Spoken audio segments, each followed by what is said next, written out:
Hi friends, நான் Lakshmi. Welcome back to my channel. இன்றைக்கி வந்து பார்த்தீங்கன்னா உருளைக்கிழங்கு வறுவல் ஒரு 10 நிமிஷத்தில் சிம்பிள் மெத்தட் யூஸ் பண்ணி பண்ண போகிறோம். நல்ல மொறுன்னு சூப்பராக இருக்கும்.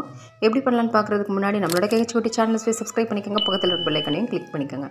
4 உருளைக்கிழங்கு எடுத்துருக்கீங்க. நல்லா தோல் சீவிட்டு இந்த மாதிரி பொடிசாக அரிஞ்சு வச்சுக்கலாம். 1/2 டீஸ்பூன் அளவுக்கு மஞ்சத்தூள், 1 டீஸ்பூன் அளவுக்கு மிளகாய்த்தூள், 1 டீஸ்பூன் அளவுக்கு கரம் மசாலா சேர்த்துக்கோங்க. உப்பு தேவையான அளவு சேர்த்துக்கலாம்.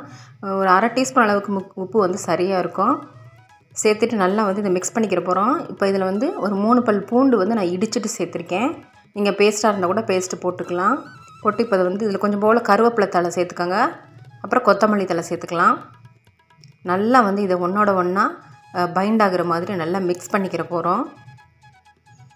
ரொம்ப சூப்பராக இருக்குங்க. நல்ல வெளியில் வந்து கிறிஸ்பியாகவும் உள்ளே வந்து நல்ல சாஃப்டாகவும் இருக்கும். ஒரு 10 நிமிஷத்தில் வந்து வெந்துடும். லோ ஃப்ளேமில் வச்சு தான் நம்ம அது வந்து வேக விட போகிறோம். தயிர் சாதம், சாம்பார் சாதத்துக்கு வந்து ரொம்ப சூப்பராக இருக்குங்க. ஒரு கடாயை ஹீட் பண்ணிவிட்டு அதில் வந்து ஒரு 4 டேபிள் ஸ்பூன் அளவுக்கு எண்ணெய் சேர்த்துட்டு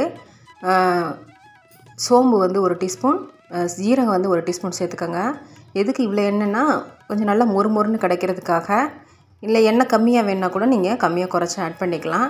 நான்ஸ்டிக் பேனுன்னா உங்களுக்கு வந்து எண்ணெய் வந்து ரொம்ப எடுக்காது, கம்மியாக எடுத்துக்கலாம். நான் வந்து இது இரும்பு கடான்றனால எனக்கு வந்து எண்ணெய் ஜாஸ்தி ஆகுது. இப்போ வந்து உருளைக்கிழங்கை சேர்த்துட்டு நல்லா மீடியம் ஃப்ளேமில் இல்லைன்னா லோ ஃப்ளேமில் வச்சுட்டு ஒரு 10 நிமிஷம் வேக விட்டிங்கன்னா சூப்பரான மொறுன்னு உருளைக்கிழங்கு வறுவல் வந்து நமக்கு தயாராகிரும்.